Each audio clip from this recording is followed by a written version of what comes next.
I think it's the perfect time to write my story, and it's taken a long time, and I've gone over it very carefully, and I wanted to say the right things and make the right points, and I feel that I've done a really good job, and it's a really nice book. It's a good book, even dare I say it myself. For a man who's just turned 50, an awful lot of stuff has happened in my life, and so I try to hit on all the key points but still make it interesting for people to understand it. And so I played football with Leo Strong and his friend Liam Flanagan and Eamon Flanagan, and we were called the McCurtain Street Hotspurs. So there was about, I suppose, 6 of us to 10 of us. We went down to this old derelict building. We were always sort of looking around, and we got into this place, an old house that was owned by a guy called Mr. McGahey, or McCaughey, which is the Irish name.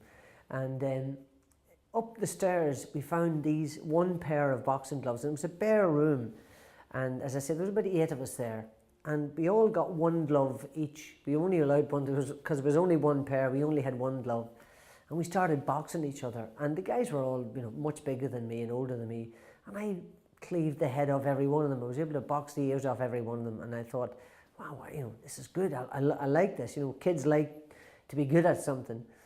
And I convinced my dad then to bring me out to the local boxing club, and it wasn't so local, it was quite a long way away. It was about sort of 9 miles away.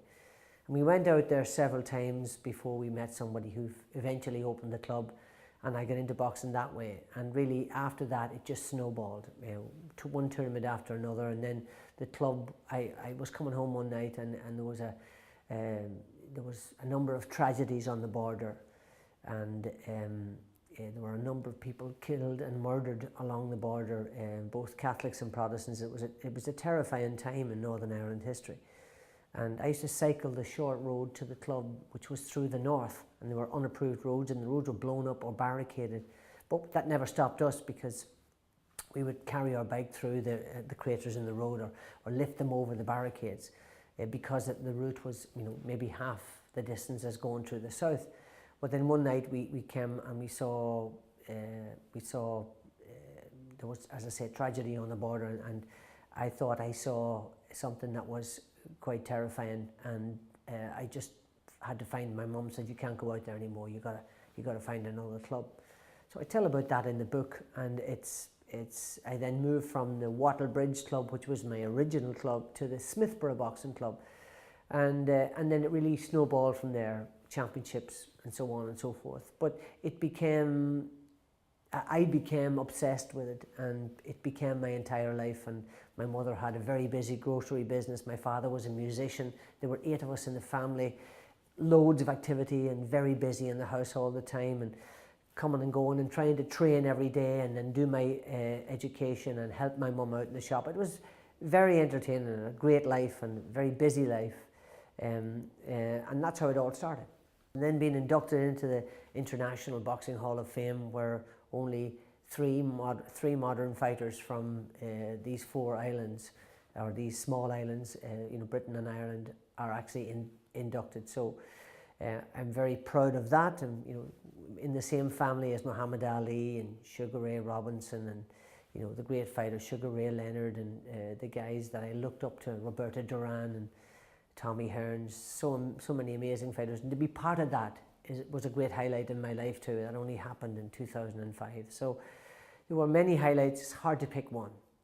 I would never have believed in my lifetime that the loyalists or the unionists and the Republicans would sit alongside each other, and it is just incredible what is happening over there in Stormont. And I am so happy that Peter Robinson is sharing you know, a way forward with Gerry Adams, and you know McGuinness, and all of the parties are coming together, and it is just wonderful. And you know, I'm really happy, and you know, it was very, very important to me to have the support of both Catholics and Protestant people when I was boxing. You know, and let me tell you something. People who were born 10, 15 years ago have no idea what it was like back in the mid-1980s. It was a terrifying place to go. It was a terrifying place to travel as a young man, as a young kid, traveling through the north, through those days. It was a very scary place to be in, and to know that I could fight for the British title, being an Irishman, marry a Protestant, break all the rules, and yet still have incredible support from everybody, was quite a magnificent achievement. Did I ever consider giving it up? Many times. When my father passed away in 1987, he was an intricate part of my life, and I didn't want to box anymore after that. So I've had a number of times during my career when I didn't want to do it anymore. Another one of these times where I was thinking about walk away from boxing, and I was only 19, and my wife and I had been going out for quite a while, and we decided we'd go to Dublin to work for a guy called Sweeney, and he wanted me to run this burger bar. And so after a couple of days of flipping burgers, I was flipping going mad. I was training, got back into my training, and I had no punch bag. So I decided, Sandra, my wife, was going to hold the pads for me. But I decided to wrap, we had one of these little thin mattresses, so I wrapped her in this mattress and put her up, and I started, her head was just popped out at the top, and I was hitting the pads, and she was moving like this, and I was hitting her to the belly, and it was the funniest thing you've ever seen in your life. It was really, really hilarious, and I just continued to laugh the whole way through the training session, so it was pointless, so we had to stop, but it was a very funny moment. Boxing is the greatest sport in the world for young guys. It builds their confidence, it gives them encouragement, it teaches them to get fit, it teaches them along the way subconsciously what to eat, what not to eat, what foods to avoid. So it's a very healthy life, it's disciplined, it's hard working, it burns up their energy. So for parents who have got really energetic kids and who want to box, let them do it. I always say boxing is like life. And there are so many similarities in how life works. It goes up and down, and you get on with it. And it teaches you to be able to cope with stress and difficult situations, and it makes you healthy and fit, and is very good for you.